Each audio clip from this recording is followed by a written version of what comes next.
Our next presenter has variously been described as an environmental crusader. He grew up in Heidelberg, Victoria, now based in Western Australia. He's descended from convicts, native Australians, and war heroes. What an intrepid pedigree, I think. He's a qualified engineer. He joined Sea Sheperd in 2006. Please welcome father, athlete, artist, and managing director of Sea Sheperd Australia, Mr. Jeff Hansen.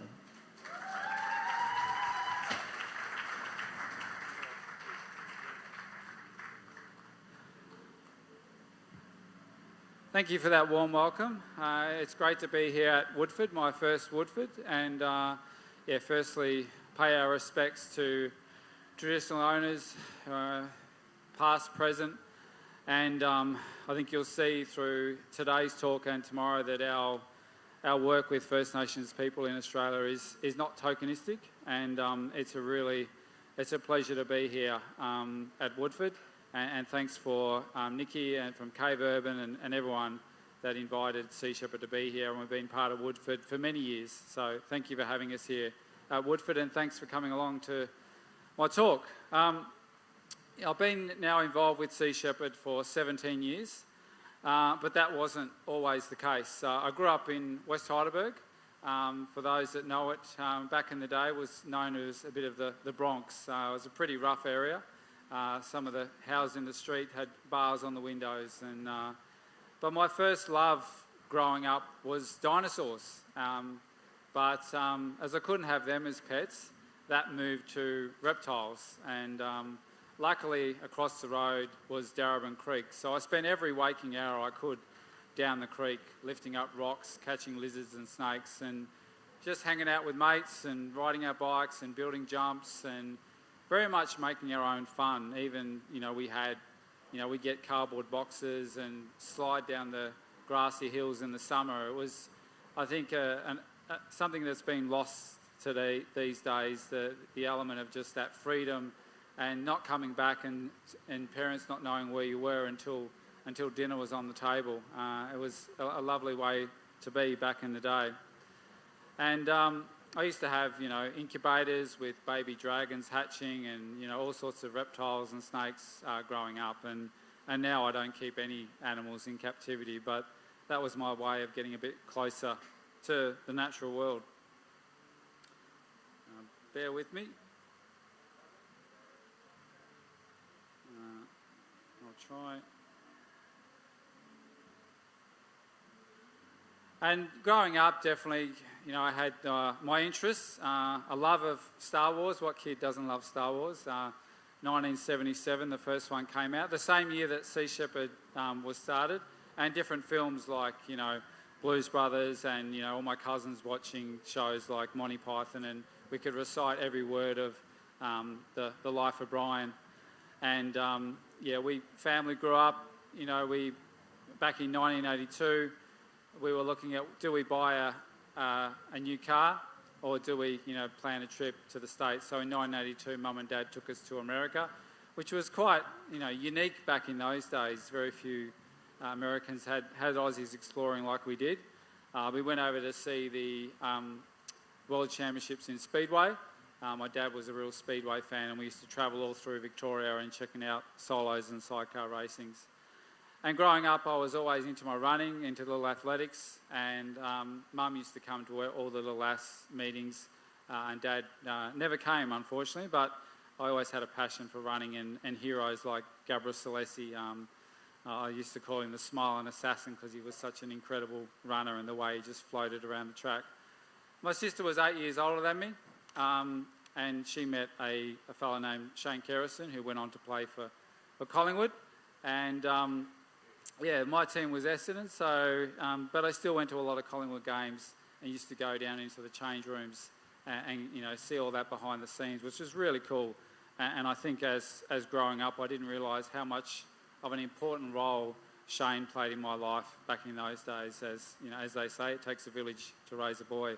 And in 1990, they won the grand final and against, of course, Essendon. But that was the year my sister got married, and so we had the whole Collingwood Football Club and Lee Matthews come to the wedding.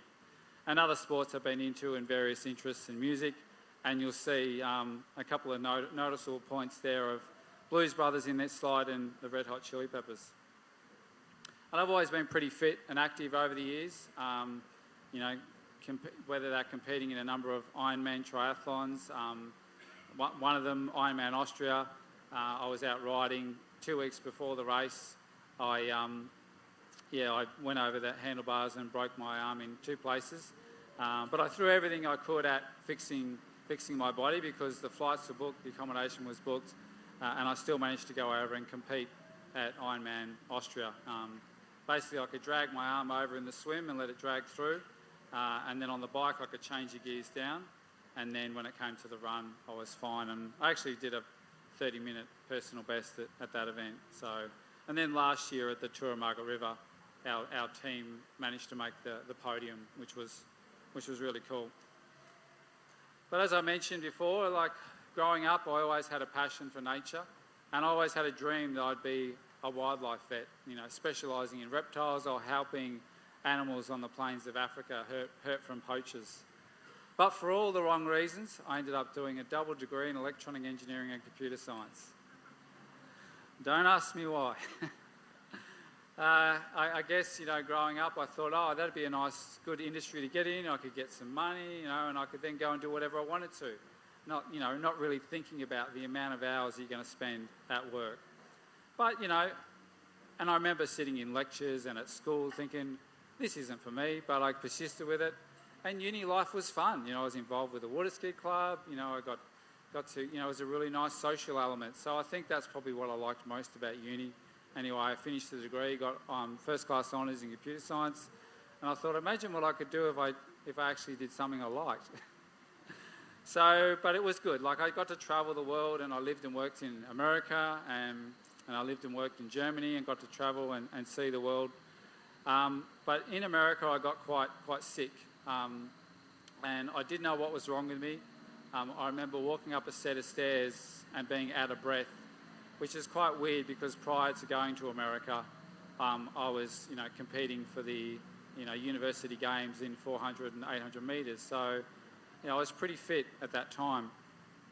But I remember just, you know, not knowing what was going on, seeing numerous doctors in America, and them essentially saying that, you know, well, maybe it's, you know, you're homesick. Yeah, maybe I was a bit homesick, but it was my first time away from home for longer than a week, and I moved all the way to America. But I came back to Australia not getting the answers I needed to with my health, and I found out that you know, through a doctor that did tests, I found out that I had the antibodies for glandular fever, and then that developed into chronic fatigue syndrome. And that lasted, you know, probably about 4 years, chronic fatigue, where I remember, you know, a good day was where I only thought about taking my life once. It was, you know, a really tough place to be. And the amount of times I had friends come over to my house trying to get me to come out and you know, go out with them, and I just didn't have the energy or the mental capacity to be able to go out and do that, because, you know, essentially looking back now, I can see that the choices that I'd made in life, in leading a life that I wasn't passionate about, was impacting my very, you know, health system, impacting my very cells, which is why I put that picture of the cells there. I always kind of work out what to do next, and I was travelling around Australia, and then a friend of mine was in Germany and asked me to come and work there. So I flew to Germany and I worked there for a bit, and I remember that friend pulling me aside and saying, "What are you doing? You're not happy in this industry."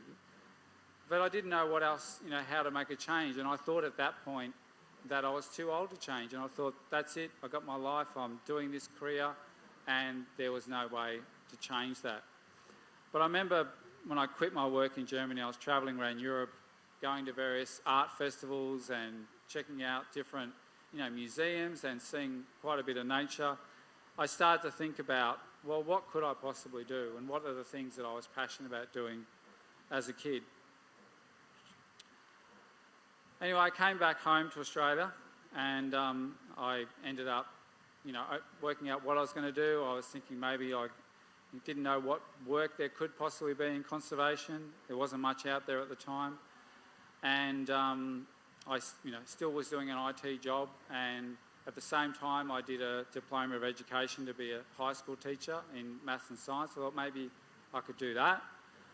And then I had a company that I was working for sent me to Western Australia to do testing at a customer site, which was at Yoga. I met this girl named Marina, and Marina, her name means of the sea. And I remember just living in Western Australia, the environment, it was definitely a different way of life over there compared to what I'd seen in Melbourne. People are there very much, to live life, and it was nothing for people to knock off at 3 or 4 o'clock on a Friday and head down south for the weekend down to the Margaret River region. And I was really comfortable living in Perth, and I thought, well, maybe it's time to think about, just naturally, organically. I think a lot of the shackles came off, and I started to think about all the things that I loved doing as a kid and whether I could still do that. So I started watching nature documentaries again, and Marina was like, how do you know all the names of these reptiles? And I was like, well, this is what I used to be passionate about. And I started, went along and did an art course to see if I could still do art, because I had, school teachers saying, you've got to continue your art. And in fact, I even had a friend commission a piece, which is that one of the splendid wrens, so I could still do my art. And I remember looking at Steve Irwin's life when he passed away, and I thought, yeah, Steve Irwin, he lived only to 44 years old, but he led a full and passionate life. And I remember looking at his life thinking, I remember walking away and having a good think about things, and I was quite upset, and I thought, while people like Steve were around, buying up chunks of land, putting it aside for conservation, I thought nature stood a chance. And it was time for us to step up.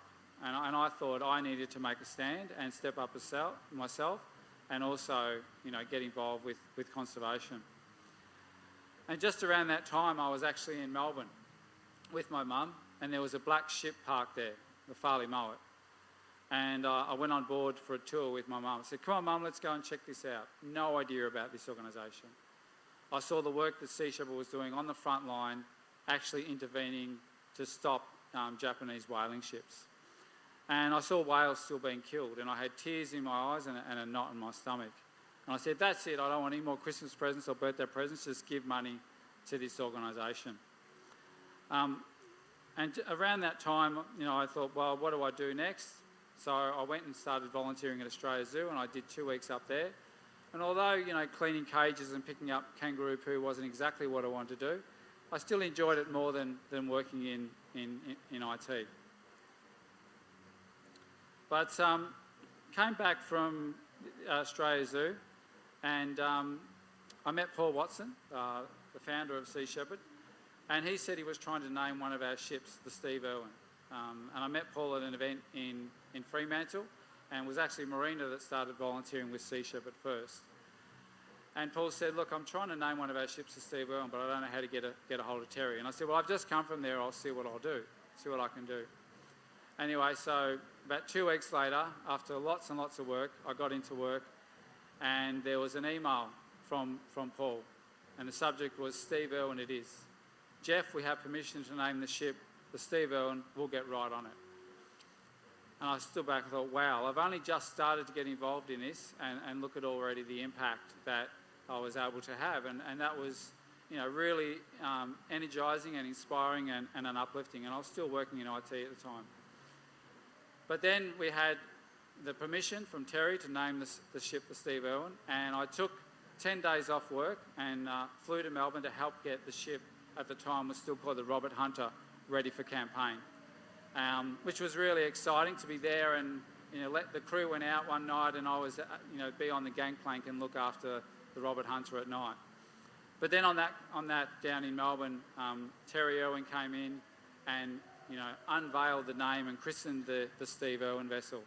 And then I watched her sail away and head down to Antarctica, and I wasn't on it, and it broke my heart. And I still remember how I felt that day. But on the third leg of that campaign, so we went down, there was 3 legs that campaign, and in fact the campaign, the third leg that I went on, we had no money and we needed to put fuel in our tanks, and it was actually thanks to the Red Hot Chili Peppers that sent money to be able to, send us down to Antarctica once more. And I got the call up and went down to Melbourne to jump on board the Steve Irwin. Just one second.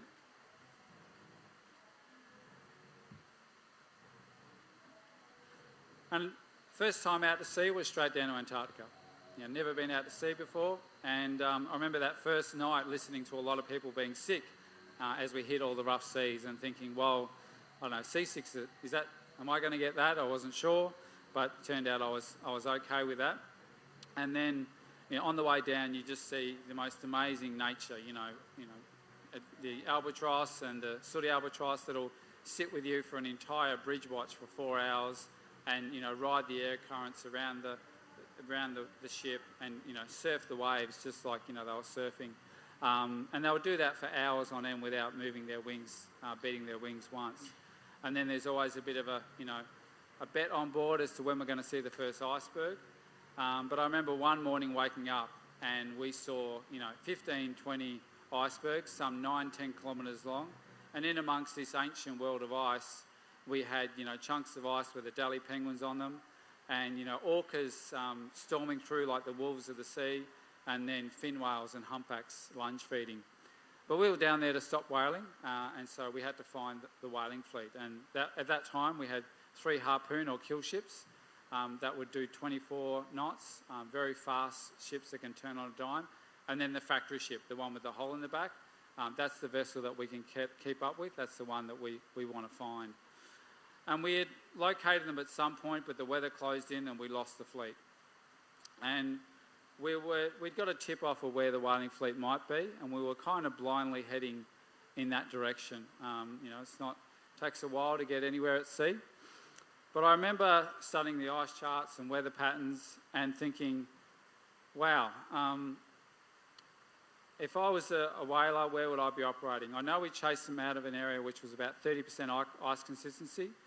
And I know that there was, quite a lot of, very good calm weather, calm seas. And I believe that very strongly that we were heading in a position away from where the Japanese whaling fleet was.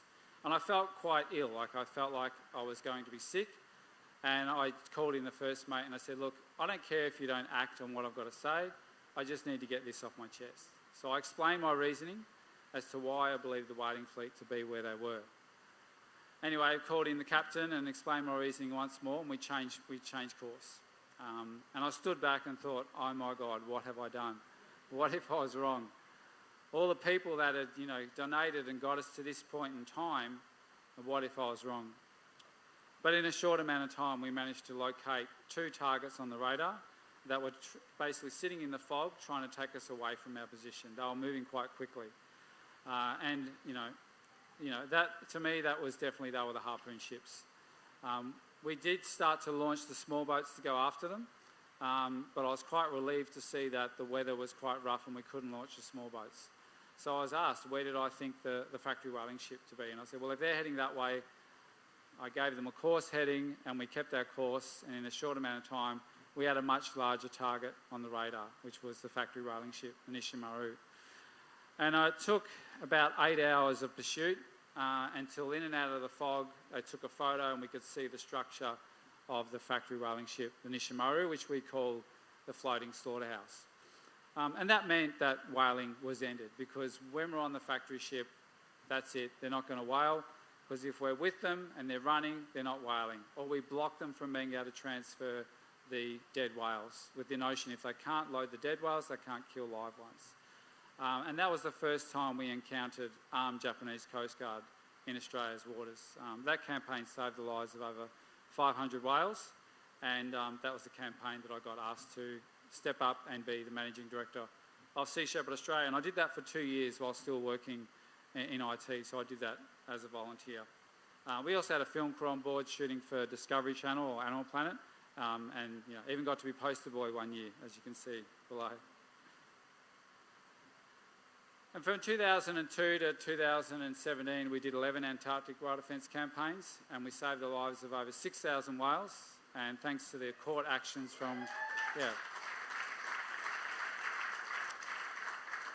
And thanks to the court actions of the Australian and New Zealand governments taking Japan to the International Court of Justice, they were found to be illegal and vindicating our work there. And now the Southern Ocean Whale Sanctuary is a sanctuary for the whales. There is no whaling in the Southern Ocean of Antarctica.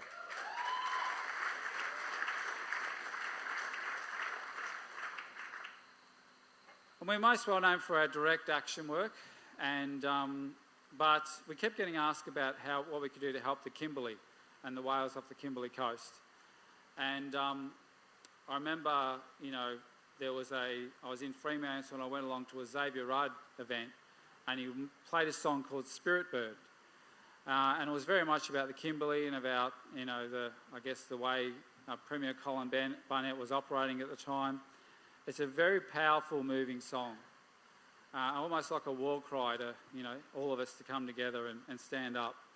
And I remember being in that concert, just standing there, and I had this fire in the belly again and tears in my eyes. I'm like, well, what can we do about the Kimberley? And Bob Brown had just left politics, and as Bob would say, he felt like a bird out of a cage. And he was in Perth and doing a talk, so I went along and in front of 500 people said, Bob, now that you're out of politics, would you perhaps like to crew on one of our ships? And I said, and what about the Kimberley? We kept getting asked about it, but we're known for direct action. What could we do? And this is in front of about 500 people. And he said, well, Jeff, let's have a chat. So Bob called me a week later, and we come up with the idea to take the Steve Irwin up to the Kimberley. And the idea was to take people between Broome and Walmadan, or James Price Point. And the plan was to disprove Woodside's whale survey that said that there was very few whales in the area, and they were mostly 8 kilometres and out to sea. We took various people on board. We took the Gallara Baloo, which we didn't go up there unless we had an invitation from senior law bosses. And we had, media, Geoffrey Cousins on board, a Steve businessman. We had Murray Wilcox, Queen's Counsel judge, and media on board as well. And in the very first day, we counted about 200 whales, all well within the 8 kilometres area. And a mother and a calf, directly off the site where they were going to put this massive gas hub, and huge dredging that would have impacted the seagrass habitat that dugongs and turtles relied on. And the media, the story that went around the world was, note to whales, you're not here. But one thing I learned about that campaign was just the impact that, I didn't know if we were going to be effective on that campaign or we're going to have much of an impact. But one thing I did learn was just the power of the Sea Sheperd name and brand, because there was people up there that had been fighting for many years, and the Broome residents and the Gallara Baloo, and they were really at their limit, trying to stop the bulldozers from coming in. And when we announced that we were coming, it gave them a huge lift. And some of them broke down and cried. And we had no idea the implications that a decision that we made could have on those frontline activists. That thanks to the community and various other groups, we got a win there, and that gas hub was stopped, and that whale nursery is safe there. But, yeah.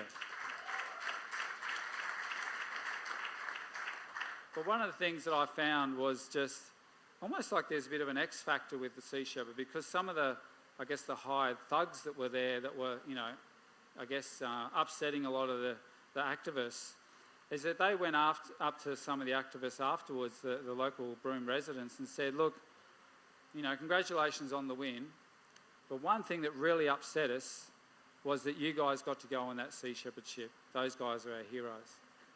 So it's an interesting dynamic, us thinking we're purely conservation, but there is a bit of an X factor with the Sea Sheperd name and brand, and I'll talk a bit more about that as well. This kind of leads into our next talk about how we kind of think we can control the natural world. You overpopulate the land and destroy everything, and the rabbit's going, yeah, sure. And that leads into our Premier Barnett and his Western Australian Shark Poll, who believed that killing sharks was an answer to beach public safety, even though the majority of Western Australians believe that mitigating one's own risk was up to the individual and not to the government. And science and Senate inquiry have all seen that killing sharks does nothing for public safety. And what was really blew me away here was we had 7,000 people on the beach in Cottesloe rallying for sharks. It was an amazing event, and to be part of that, and electrifying to see, and inspiring to see people standing up for sharks. And we had some locals there that approached me. We didn't have a boat there, but they had, they funded a boat, and they were out there every day on the water, showcasing what fisheries and the contractor in the southwest were doing. And the government wanted to kill white sharks, and in that 3-month period killed 0 and caught and killed 0 white sharks, mostly just tiger sharks. It showed we had a very healthy population of tiger sharks off our coast. Some were 4.5, 5 metre long, beautiful big tiger sharks that people spend millions of dollars around the world to go see. And in fact, in Palau, each shark there is valued at $2 million just in terms of ecotourism.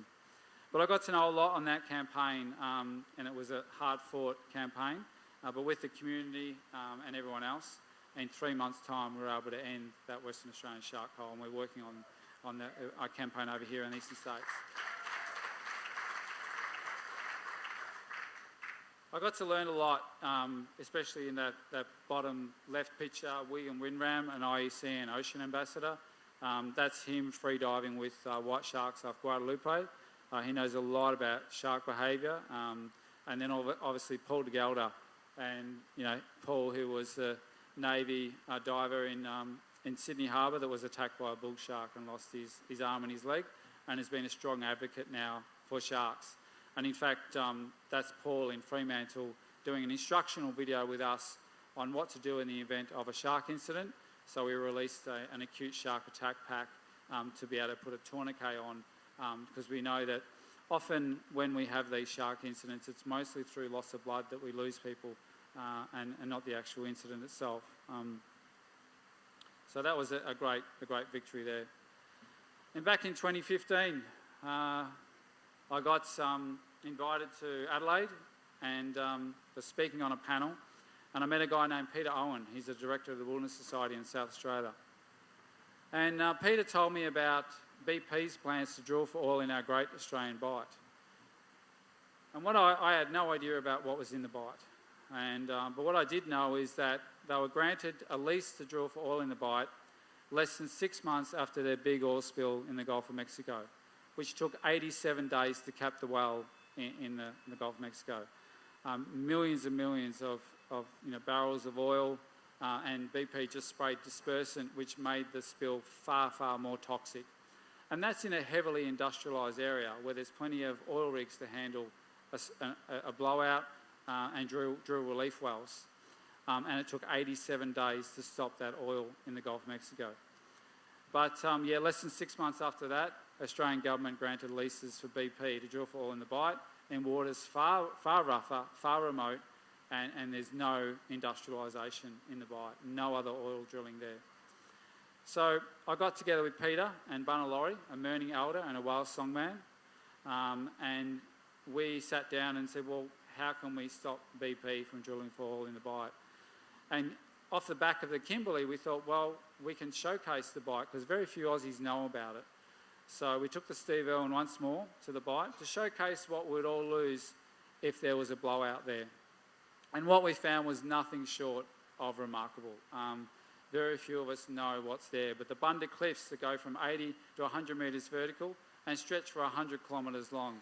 And off the Bunda Cliffs, you've got these turquoise oceans, southern right whale nurseries, deep sea canyons, updwelling of nutrients, giant squids, sperm whales, orcas, and it's just absolutely nature on steroids. But these offshore islands, places like Pearson Island, where they're on par with the Galapagos. When you arrive there, the welcoming party is Australian endangered sea lions rushing out to meet you, and there's long-nosed fur seals as well. It was very much a voyage of discovery because a lot of the places we were going to when I was planning with Peter, there was no pictures or videos of these places. So it was about showcasing the Bight and what we'd lose if there was a spill.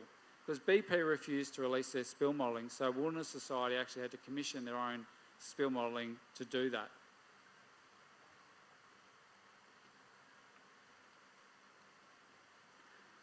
And I remember we had, as part of the consultation period, we had a meeting with BP. And I remember sitting at that meeting and they were saying, so, you know, when Sea Sheperd, you know, is on its way down and our oil rigs are on their way down, what's Sea Sheperd planning to do, you know, with those tactics and what's going to happen and who do we contact? And I sat there and I went, oh my God, all our ships are tied up in Africa. Like, we're partnering with African countries to tackle illegal fishing. They've got no idea where our fleet is. And I thought, oh. So I quickly thought, well, you've seen our reputation, you've seen our work in Antarctica, and I think I very much leave our reputation and our work speak for itself. But in terms of our tactics, we very much like to keep our cards close to our chest. Well, not long after that, BP released their spill modelling. It showed a spill could affect much of southern Australia, from Western Australia right round to Victoria and as far as Sydney and Tasmania. And yeah, not long after that, BP finally ceased their plans to drill for oil in the Great Australian Bight.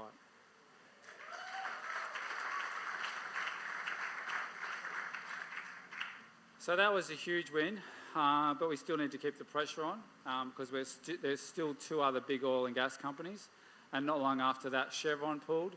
And the last one, which was Statoil, which was a Norwegian state oil company that changed their name to Equinor. And finally, Equinor pulled the plug. So now we've knocked out all big oil out of the Great Australian Bight.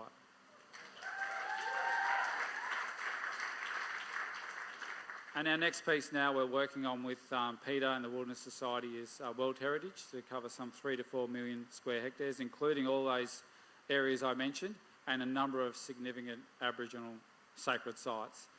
We named the campaign Operation Jeddah in honour of Bunna and the Mooning people with permission from Bunna, because he told us the story of Jeddah, the white whale, that breathed life into the land and the sea and all the marine life that go there to honour the journey of the great white whale, Jeddah.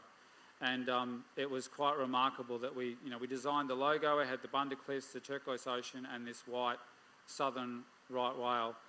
And Bunna was there at the header bight, and he was singing in the whales, and he had a mother and a calf sit right in front of him, and the calf was a white whale, which you can see in the Jeddah documentary. Now, we were known for, obviously, we stopped whaling in the Southern Ocean and we're doing a lot of work, but we knew that there was still problems in the Southern Ocean with illegal fishing. And so we went down there to tackle what we believe to be 6 vessels, they're outlaw vessels that were wanted by Interpol for illegal poaching of padding and Antarctic toothfish.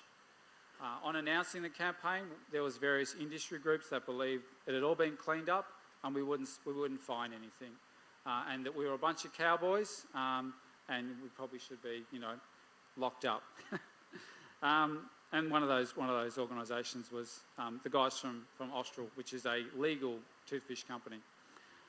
But within a day of reaching the searching grounds, we found the most notorious poaching vessel, the Thunder, a vessel that was wanted by Interpol. Everyone was looking for this vessel, but no one could find it. It had a purple notice out for it, and we found it within a day of reaching the searching grounds. So one vessel began pursuit, the Bob Barker, and our other vessel, the Sam Simon, retrieved their illegal gill nets. And those gill nets stretched for 72 kilometres long. It took our crew over 2 weeks to retrieve them, those illegal gill nets, 2 kilometres down to the seafloor and then a net along the bottom. And yeah, we chased that vessel and we kept chasing and pursuing. And I thought I'd go along and meet the guys from Austral because, I went and met them because they were in Perth. And I said, look, people often have a perception on Sea Sheperd, and once they get to meet us, that perception goes out the window. And the CEO put his hand up and said, guilty as charged. To the point that they had one of their vessels leaving Norway en route to Mauritius, and they said, could we join in on the chase? And so one morning, the captain of the Thunder woke up and saw 2 conservation ships and an industry ship hot on their heels. Now, that sent a powerful message around the world because, governments tend to not listen to conservation groups, but they tend to listen to industry. That chase went for 110 days at sea. We chased the Thunder for 11,000 nautical miles until the captain of the Thunder sunk their own ship. We then had to rescue the crew, take them into the authorities of South Tomé and Principe in West Africa, and the officers were charged and they got 3 years jail and 15 million euros in fines. But the crew were let go. And the reason the crew were let go is just about every illegal fishing vessel out there with modern day slavery. A lot of slavery on board the illegal fishing boats. And that's purely because fishing fleets are going further and further to get their catch. You know, they can't get their fuel costs down, they can't get their maintenance costs down, but they can get their labour costs down by just not paying them. And there's stories out there of people being out to sea for over 5 years not being able to get home. Because if you don't like it, they just throw overboard. And that's the reality of a lot of illegal fishing. And as we were chasing the Thunder, we were notifying various countries and Interpol. Here's this vessel, it may come into this port, will you come and arrest it? And one of those countries that said that they would was Gabon in West Africa.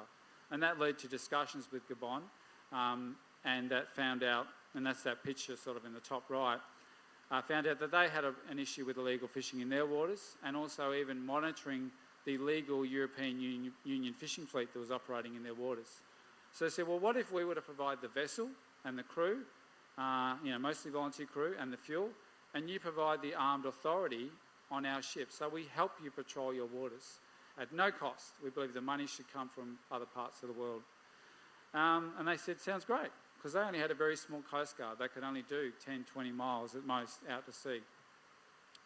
And that model has been so successful now since we now have over 8 government partnerships in Africa. And we are one vessel short of arresting 100 illegal fishing vessels in Africa.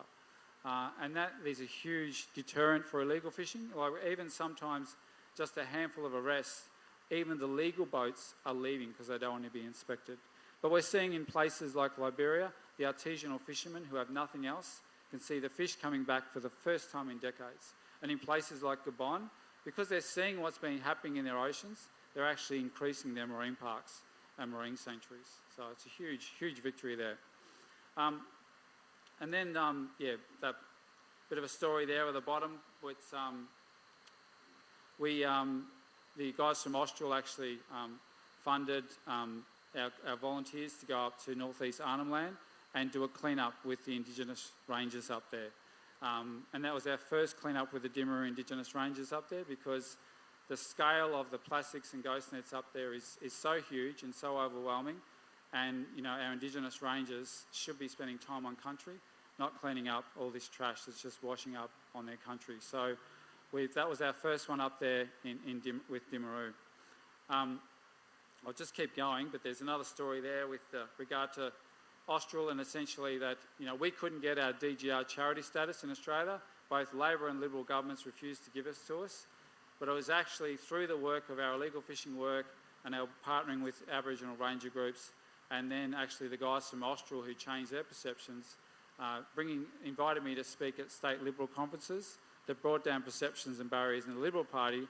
That meant we finally got that DGR charity status, and meant that we had a donor in the northern beaches of Sydney that could give us $5 million for a new ship. So,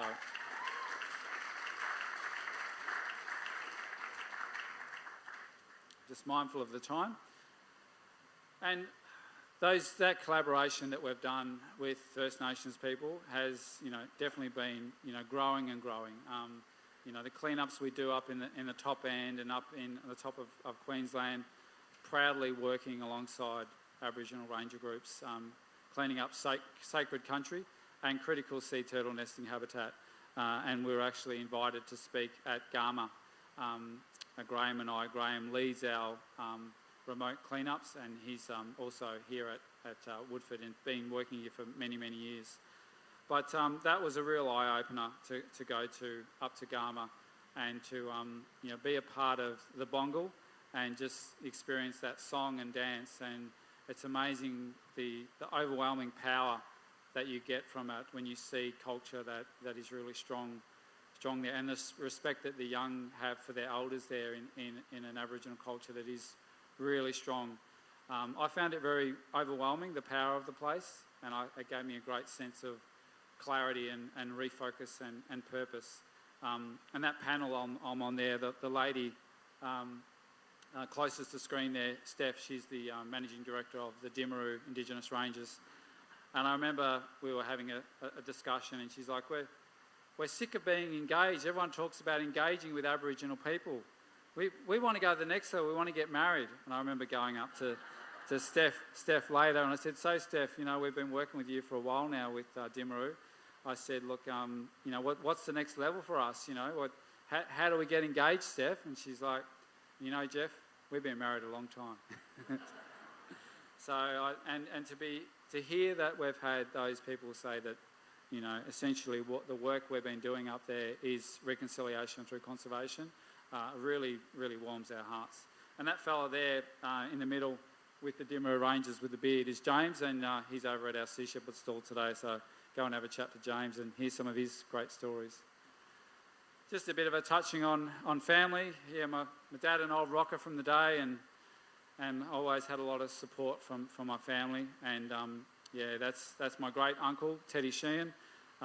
Recently, there's a Collins-class submarine named after Teddy, but yeah, recently, a couple of years ago, he was posthumously awarded the Victoria Cross, and it's the only Victoria Cross in the Royal Australian Navy. So yeah, I often think of Teddy and his actions, which, you know, he was only 18 years old, what he did, and yeah, quite a remarkable story. When the last letter you read, it's just the man who wants to get back to the farm in Tasmania and be with his family, and the bravery that he showed was to save his mates and go down with the ship was truly amazing. Yeah, and just family, that's what's important. When we strip it all back, we all fight for the natural world, but end of the day and on our deathbed, it's our family that's the most important thing, isn't it? Yeah, the biggest gifts, best gifts I could ever have received is my kids. Absolutely.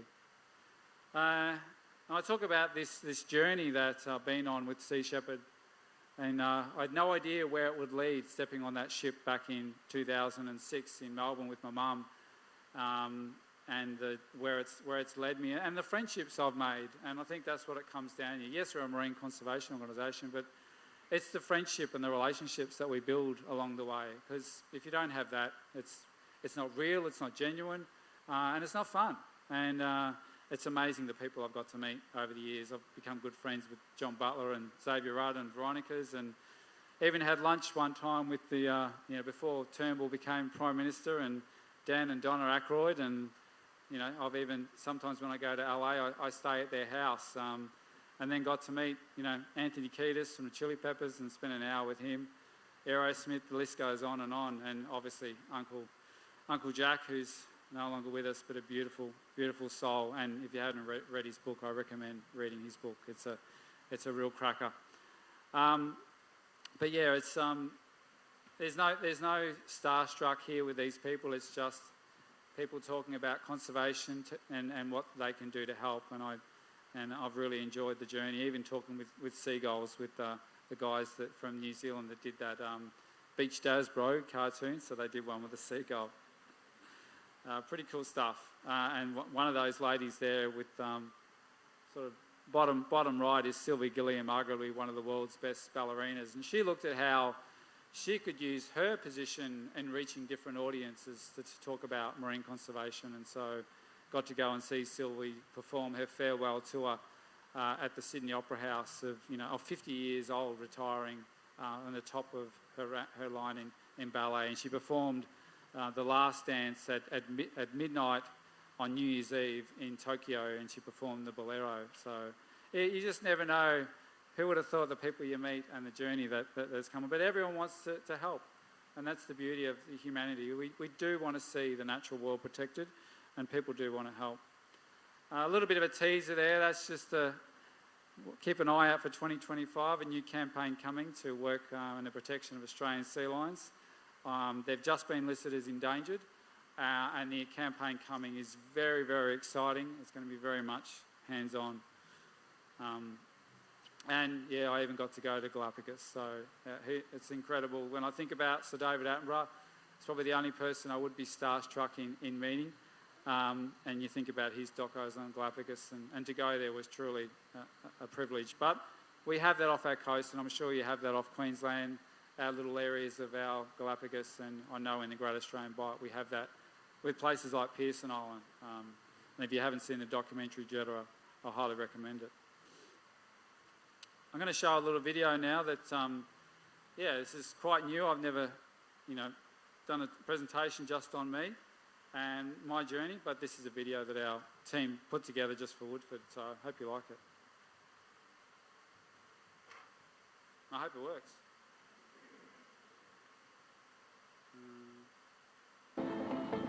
This is the mentality that's really wrong with the world right now, and this is why the destruction of the environment continues to go on, the way we treat nature. It can't go on, it has to stop. Ever since I was a kid, I had a passion for nature. And my first love was dinosaurs. However, as they were no longer around, I moved on to reptiles. And I was always at home in the Aussie bush. And my dream was to one day be a wildlife vet, helping sick and injured animals. However, for all the wrong reasons, I ended up doing a double degree in electronic engineering and computer science. However, living this lie was slowly eating away at me. So much so that I ended up with chronic fatigue syndrome for many years. And every time I saw a nature doco, I felt sick to my core, wondering how on earth I could get my life so wrong, and thought it was too late to change. Until that day back in 2006, where as a member of the public, my mum and I stepped on board a Sea Sheperd ship in Melbourne. I always felt that nature was perfect, that we just need to remove the human impacts. And what I saw with Sea Sheperd wasn't holding signs, it was intervening on the front line, going to where others can't or won't, to the scene of the crimes against nature and intervening. And I just knew I had to be a part of that. I started volunteering up at Australia Zoo and facilitated permission to name the Steve Irwin. And looking at Steve's short but full life of passion, I thought, what's the point in living to be 100 and do something you hate? It was time for a change. And that's when I joined Sea Sheperd.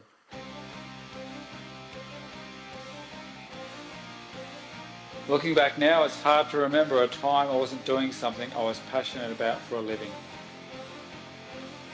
Sea Sheperd is a direct action organisation committed to defending and conserving the world's oceans.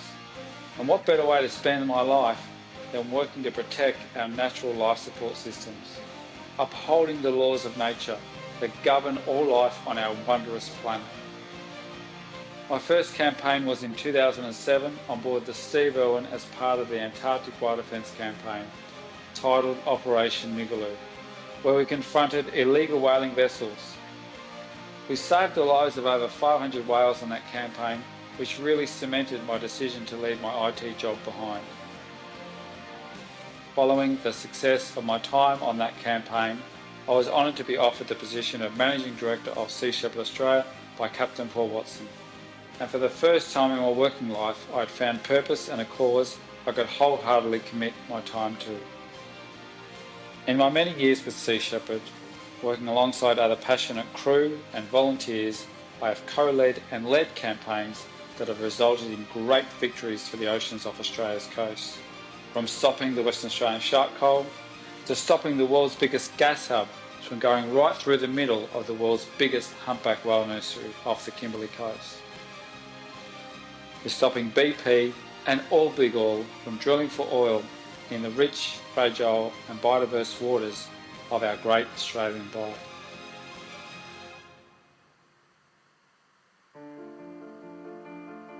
If I've learned anything in my time with Sea Sheperd, it's that no task or foe is too big or too hard when a group of caring, compassionate and dedicated people come together. The impossible truly becomes possible, and we have proven this time and time again. I get frustrated with talk without action, and this is what I love about Sea Sheperd. It's a vehicle for effective action for the planet, with our niche definitely being boots on the ground. You can physically see the work that we do and the results that we achieve. For instance, working with Aboriginal rangers, cleaning up critical sea turtle nesting habitat, removing trash, to see a mother laying her eggs for the next generation. That is conservation in action. This resonates with my inner purpose and being.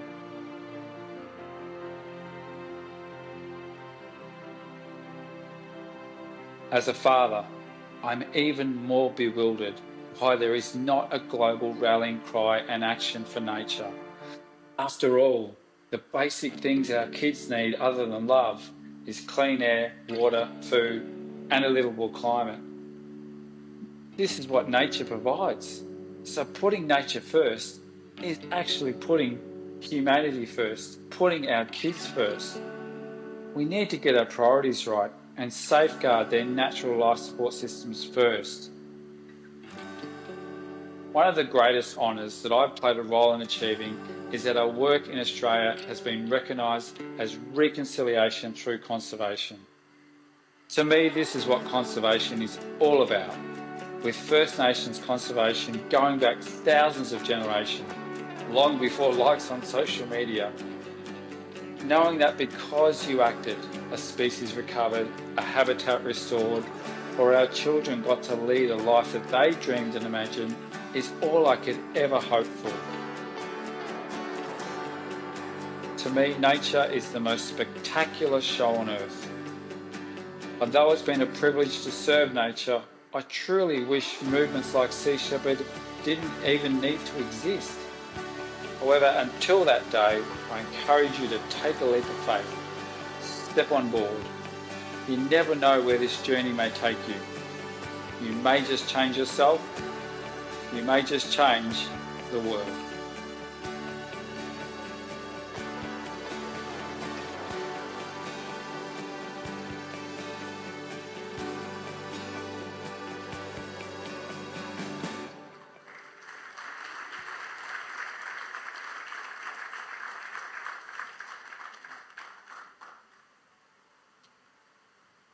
So there you go. One thing I've definitely learned, as I mentioned, that the amount of times people have said, you can't do this, you won't win that. And straight away, the go-to for us all should be, just watch me. And I think that's the big thing. We've faced some massive opposition. The Japanese whaling fleet, heavily funded and backed by the government of Japan. And a bunch of volunteers raised money, got ships down there, and stopped them. BP wanted to drill for oil in the Bight, one of the biggest oil and gas companies in the world. We stopped them. Woodford Petroleum, backed by the Western Australian government, another big win. The Western Australian Shark Coal, another big win. It shows that when we come together, I've been running Sea Sheperd for 17 years from my home. We don't need to have big fancy offices and it's just the power of people and passion and imagination and courage. We can do this stuff. And I think that's the big thing is that, and the best form of conservation is local community conservation. Don't wait for another group or an organisation to do it. Form a group, get involved, get active. And I'm not saying you're not, and I'm sure I'm talking to the converted in this audience, but it's very much about how do we get more people on board this journey? And I've told people, even in the sectors of government in Canberra, the importance of the natural world. It is our life support, and just to plant those seeds into those people's heads. And kindness. Kindness is everything. No point in throwing stones at either side, whether you're far to the left or far to the right. There's a big group of us in the middle that we can work together, and kindness should not be selective based on what you eat or don't eat or what you vote for or not vote for. Let's all work together and I'm sure we can achieve some big outcomes. Because when I've explained our work to even the most conservative audiences, and they've gone, oh, well, Sea Sheperd, you're a bit radical, maybe I'll have a talk to you in the dark alleyways of the night. And I said, well, do you want to actually know about our work? We work with Indigenous rangers cleaning up sacred country and critical sea turtle nesting habitat. We have Interpol speaking highly of us. We're tackling illegal fishing, working with governments, partnering with governments in Africa, restoring the livelihoods of artisanal fishermen. We work with government scientists. Oh, that sounds pretty good. So it shows that when you throw that, where there's definitely that 10-second clip of ships colliding from the old days in Antarctica, but there's more and more support that we can get and get on board. Yeah, and I think at the end of the day, one of the most, we look at the natural world, and I think we've had so many different wars in the past, and regardless, we didn't discuss whether we agreed or not agreed, or whether we were in the trenches with people in previous wars, and we didn't discuss whether they were Liberal, Labor, what they eat or what they didn't eat. We all came together and we faced the common enemy. And the common enemy that we face right now is definitely the natural world is failing. Our life support systems are failing. We're in the sixth extinction. We're in a climate emergency. We don't have this luxury. We've got to work together. Because if there's one thing worth fighting for on this planet, it's life. Thank you.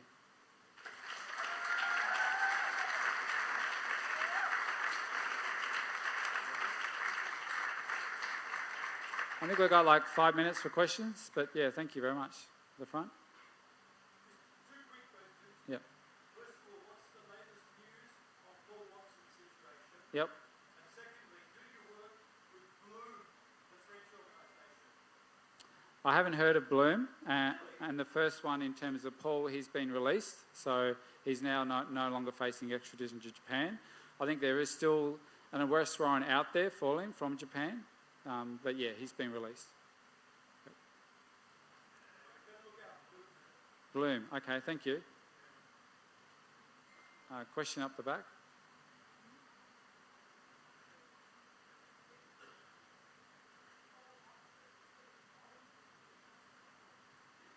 Yeah, the question was, well, Paul is no longer part of Sea Sheperd, so he is left. He was removed from the global board of Sea Sheperd and also from the Australian board, and he's started his own foundation, the Captain Paul Watson Foundation. So he's tackling and focusing on issues like Icelandic whaling and also, you know, Faroese whaling and things like that.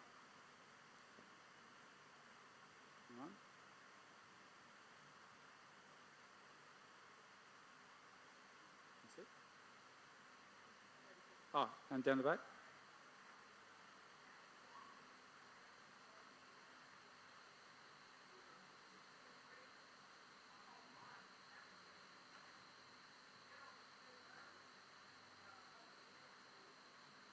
The question was, how do you volunteer for Sea Sheperd? Yep. So there's numerous ways. We have about 20 groups around Australia. They do more the on-ground raising funds and awareness, doing beach cleanups, etc. And then we have the remote campaigns, which Graham in the front here leads those campaigns here to go up and work with Aboriginal ranger groups, or in sometimes cleaning up in Cocos as well, Cocos Keeling. And then our out to sea campaigns. Simply go to the website and volunteer, put an application in there, and you can go out to sea. Now that could be a campaign in Africa to tackle illegal fishing. We've got another campaign coming up in around February, March next year. We're heading back to Antarctica to expose the krill fleet. So there is a push to expand the harvesting of krill, and so the very lifeblood of Antarctica is being targeted, and basically to make, you know, salmon pink, or for pharmaceutical products. So there's a big push for expansion of krill, and krill numbers have crashed by 80% since 1970, and we're seeing that flow-on impact in terms of penguins. Penguins are starving, and humpback pregnancies are dropping. So, you know, there is a real push from about 8 different countries to push to increase the quota of harvesting krill. So, yeah, there's a lot of campaigns happening, but yeah, I'd love to get you on one of our ships.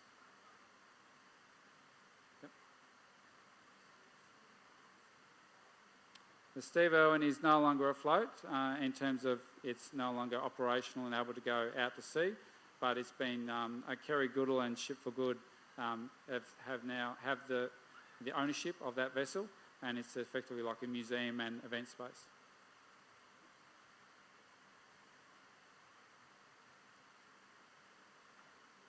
Yep.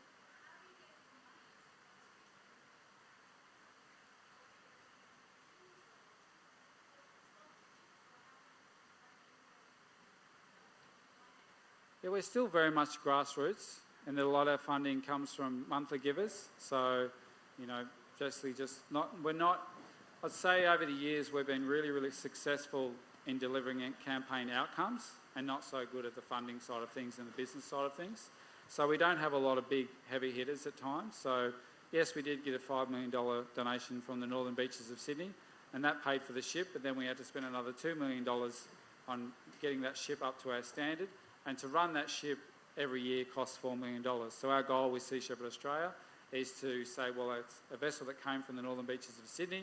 We'd love to say that Sea Sheperd Australia on its own every year raises the operational running costs of the Allen K. our vessel. But in general, it's selling of merchandise, and we do have the odd corporate partners as well that will use, if they fit our eco-ethical standards, they can use our logo that says a proudly supporting Sea Sheperd logo. And yeah, there's another way that people can get on board with that. So lots of different ways people can support us. And all our merchandise is all eco-ethical, non-sweatshop, organic dyes, the whole way through. So yeah, and it lasts a long time. So.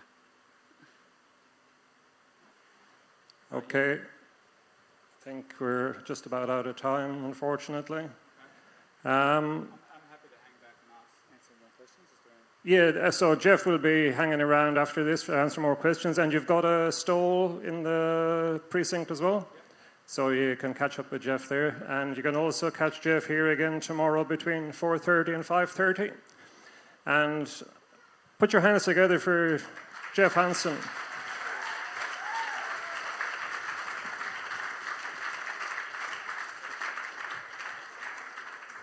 For me, it was an absolutely amazing insight into the history and current workings of Sea Sheperd Australia. So thanks for listening. Thanks for being a great audience.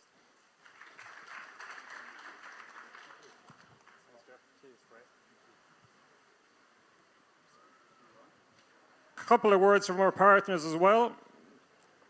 Aris Water Treatment look after our water treatment on site and bring us the best clean water to cool you down and refresh. But if water's not your thing, get yourself a Cooper's Ale straight from the tap